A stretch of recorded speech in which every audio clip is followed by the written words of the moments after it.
Live from our 7 Tasmania studios, your nightly news with Kim Miller begins now. Good evening. First tonight, a beloved Cradle Mountain landmark has burned to the ground in an early morning blaze. Firefighters battling 10-metre high flames at the Cradle Forest Inn, unable to save the main building. Smoke and rubble.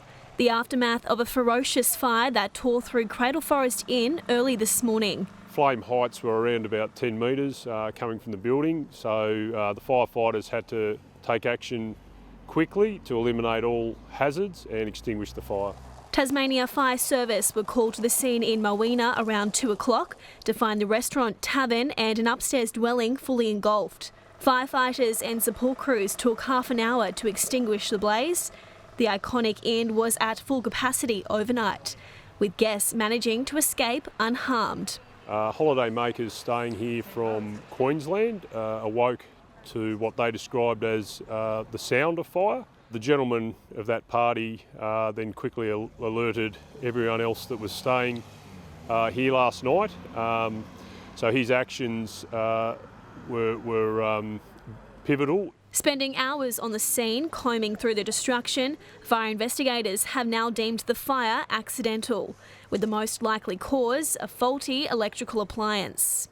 Initial estimates put the damage bill from the fire at $1 million. The owners wouldn't comment today about whether they'll try to rebuild. Excavation works got underway around midday, crumpling what once was the roof of the long-standing lodge. It's a hit to local businesses and the wider tourism industry. All of these businesses are important to Tasmania, particularly as our borders open up again and people are starting to flood back to places like Cradle Mountain. So we hope that they're able to recover quickly from this and get back up and trading to show our visitors a great time. McKenna Bailey, 7 Tasmania News. A market boom could be coming to an end for Tasmania's housing sector after a new real estate report revealed property sales have fallen. Despite the slump, prices are still running hot, showing steady growth over the past quarter as experts weigh in on the trend. A small window of opportunity opened up for Dan Taylor and his young family to enter the turbulent housing market. And we're glad we did, because now that house is worth about 150 grand more than it was last year, and that's only a year away. So yeah, it's crazy at the moment. But it wasn't without its challenges and a lot of patience. There were literally 50 people at every single house, and we just thought it would be impossible. It took a good year for us to actually find a home. The difficulty has been laid bare in the Real Estate Institute of Tasmania's quarterly report, finding a lack of properties is wreaking havoc on affordability for entry-level buyers. You can always improve on it. There's certainly stamp duty benefits and relief. There's government guaranteed loans. We need to keep our foot on the gas to make sure that supply continues to meet demand or catches up with demand and will start to level out those markets. Tasmania's median house price spiked 1.7% from January to March, now $610,000. But the growth has been in the state's capital, which saw a 5.8% increase, while Launceston dipped 3.8%. What's happened is the volume of buyers through the door has fallen away, and it's taking a little bit longer to sell a house. Rising inflation and interest rates also contributing to a steadying market. Tasmania's affordable options are being seen on the west coast, but if you were looking to purchase here in Battery Point, it could set you back a whopping $1.85 million after being deemed the most expensive suburb on the map. Seen some steady figures, but we've also seen that the market is levelling out somewhat. The north remains a hotspot for investment purposes, while the average Australian continues the fight to squeeze in. Grace Evans, 7 Tasmanian News. The government is promising to inject extra resources into Tasmania's seafood industry as the election approaches. More than $860,000 will see the sector partnering with Seafood Industry Australia to improve market transparency. It follows their commitment to fishers' mental health services. They tend to sometimes work alone. They work out on water. They can be away from shore for long periods of time. Meanwhile, Labor's local focus is on irrigation. The party is committing a further $100 million to turbocharge Tranche 3 of Tasmania's irrigation scheme. A survivor of child sexual abuse has told the Tasmanian Commission of Inquiry she's been let down and betrayed by the state school system. Katrina Munting was in Year 9 when she was groomed and abused by her teacher during the 90s. She told the inquiry she was made to feel responsible for her teacher's actions by the school which employed him. I can't find a strong enough word to reflect my disdain for the school, for the education department, in the way that they let me down. The second week of the inquiry is focusing on how the Education Department handled allegations of abuse. Tasmania has recorded another COVID death, an elderly woman who passed away at the Royal Hobart Hospital. It now takes a toll to 60 as the Premier warns further deaths are expected. The daily caseload jumped above 1,000 today. 16 people are being treated specifically for the virus in hospital, while one person remains in ICU. It's testing time for thousands of school students across the nation. NAPLAN has begun and more than 1 million students in grades 3, 5, 7 and 9 will be assessed on their literacy and numeracy skills. This year, kids are saying goodbye to pencils and pens, with the tests now fully held online. In an effort to keep delivery drivers safe, the Transport Workers Union has signed an agreement with food delivery service DoorDash in Hobart. The new partnership has outlined 6 principles to improve safety and pay for workers. Until this point, we haven't had a pathway for figuring out how gig workers get the same rights and protections that all Australian workers deserve. The agreement hopes to set new industry standards that will ensure independent contractors return home safely each night. The state government will lead a trade delegation to New Zealand at the end of July to strengthen business relationships with our Kiwi friends. The strategy encourages growing Tasmanian businesses to take part in the mission. New Zealand is probably our biggest export at the moment, our biggest exporting country. Considering the size of their dairy industry, you'd normally look at that as a major block, but we've found a really good niche there. Meeting the buyers, making personal relationships with people at the other end of the phone and showcasing to New Zealand what Tasmania now has to offer. Tasmania's annual exports with the neighbouring country are valued at around $100 million. They're a second home for our veterans. You'll find an RSL in every pocket of the state offering crucial support services. But now our retired servicemen and women are fighting a new front, keeping their clubs alive as dwindling numbers threaten their future.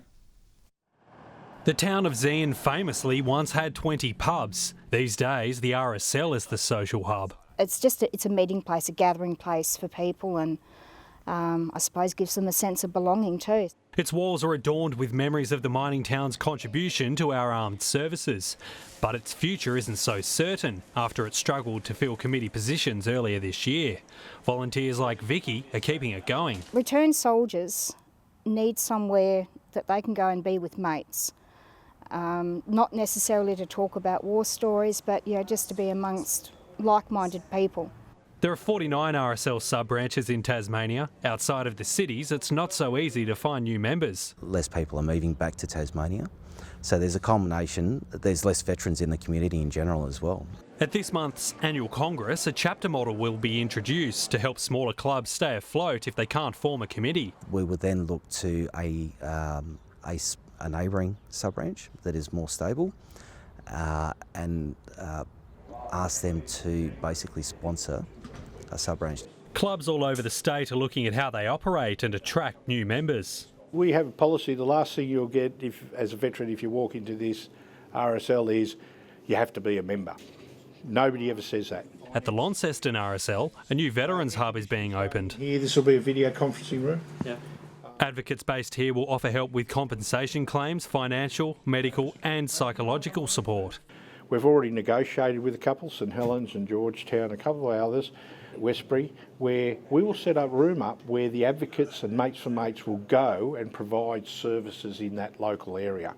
The organisation wants to shake the perception that RSLs are just about the 3 Ps, pots, palmies and pokies. By focusing on advocacy services, they say members will follow. The club's future is reliant on the next generation. Daniel continues, one of the new advocates in training. A veteran of tours to Timor and Iraq, it was 40 years before he became a member, having sought support for his own PTSD. They had advocates that were able to get me medical treatment and help me get the financial support that I required at the time. He says an understanding of recent conflicts is key to attracting young veterans. This year he helped create a new banner for the Anzac Day March. There were a group of veterans post-1975 that maybe had been to several conflicts, maybe hadn't been to conflicts, but there was no real place for us to congregate together on Anzac Day. Reinforcements joining the battle to keep RSLs alive. Josh Duggan, 7 Tasmania News. A must-win game now awaits the Tasmania Jack Jumpers so they can keep their fairy tale NBL season alive. Looking relaxed at Hobart Airport, the squad made the journey to enemy territory this morning. The Kings are on the cusp of claiming the championship tomorrow night, but the inaugural side remains determined not to go out without a fight. You got to move on and yeah, we're upbeat. We know what we can do. We've been in this position before and absolutely no doubt why we can't get game 3. I just need consistent from everyone that's on the floor to do their jobs, and that's all we're asking from them. It comes as Kings coach Chase Buford received a slap on the wrist for his courtside antics, fined $375 for putting his foot through an LED sign during Game 2 at MyState Bank Arena. To hockey, round 7 saw players competing in wet and wild conditions, but it didn't stop OHA's women's side from maintaining its position on top of the ladder with a 5-goal win. In the men's, OHA also defeated University 2-0, putting the team 1 point outside of the top 4. Our sort of tenacity around the ball and our sort of eagerness to get our season back on track played a big part, so that's what got us over the line in the end. The Premier League will take a back seat this weekend for the State Club Cup quarter-finals. Good evening, Hobart, along with King and Flinders Islands. Our high today of 18 degrees, Launceston and Devonport 17, Burnie 16. Lyre started us off with a -4, however maximums were around average or just above. Smithton, Low Head, St Helens, Friendly Beaches, Bushy Park and Strawn all 17 today. Lyre climbed to a peak of 13. Early valley fog was evident before cloud increased over the north and west this afternoon. Nothing much to worry about there though. A large swathe of cloud covers Queensland, New South Wales and parts of Victoria. Middle to high level clouds streamed across Western Australia. Tomorrow, a high to our east continues to extend a ridge over us. A low develops off Queensland's northeast coast, a cold front over southern waters. Winds mostly north-northeasterly, 10 to 20 knots, lighter over the inland lakes. And a frost warning has been issued for parts of the upper Derwent Valley. Hobart, a high of 17 and partly cloudy, 18 for Geeveston. Morning frost, Bothwell a top of 17 later.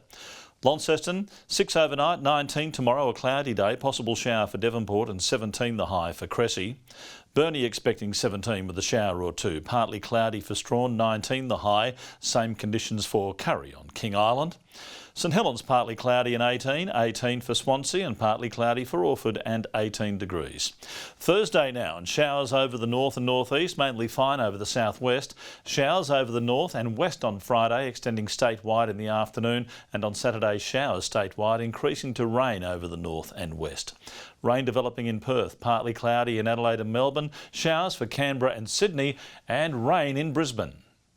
And conditions okay at the moment, clear in Hobart, 11, 10 right now in Launceston, 11 in Devonport. Kim, welcome back to the studio after your post-birthday extra long weekend and looking quite well considering.